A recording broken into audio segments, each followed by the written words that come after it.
आज जो है समा फिल्म और समा रिकॉर्डिंग स्टूडियो के माध्यम से हम गोरख पांडे, मैं जिनको अपना आदर्श मानता हूं,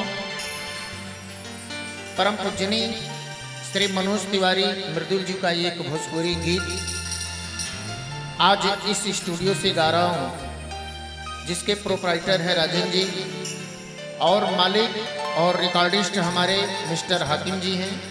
आइए उस गीत को सुने आप लोग और इस चैनल को सब्सक्राइब करके आशीर्वाद दें। आइए कहना है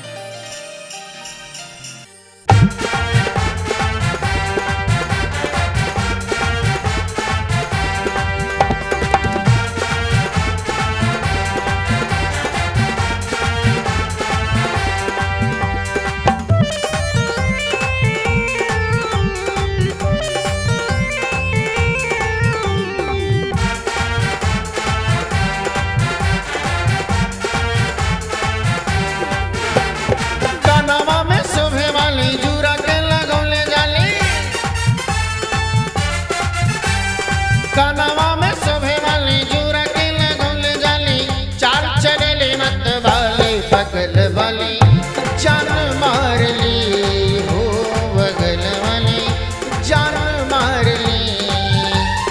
कानवा में सभे वाली जूरा के लगौले जाली, अरे कानवा में सभे वाली जूरा के लगौले जाली, चार चले मत वाली बगल वाली जान मार ली हो, बगल वाली जान मार ली।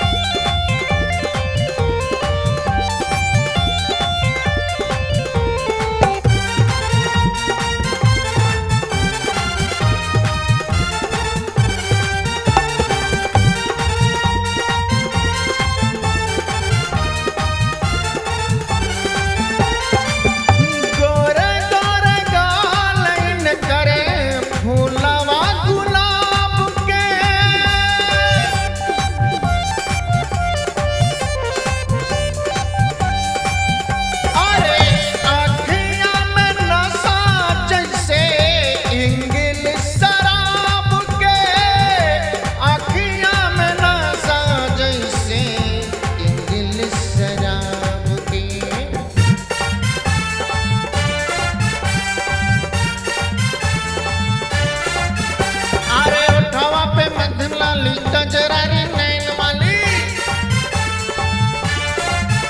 अरे उठावा पे मध्यम लाली गजरारी नैन वाली, चाल चले मत वाली बगल वाली जान मार ली हो, बगल वाली जान मार ली।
जान मार ली।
बगल वाली जान मार ली हो, बगल वाली जान मार ली।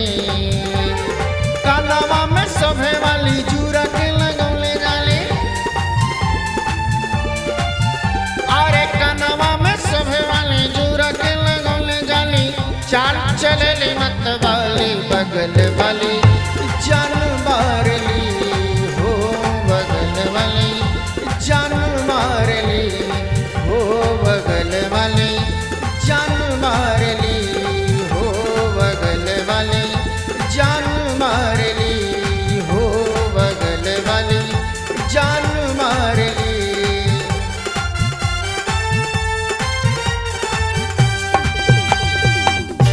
अरे बगल वाली जान मार ली। धन्यवाद, बहुत बहुत धन्यवाद।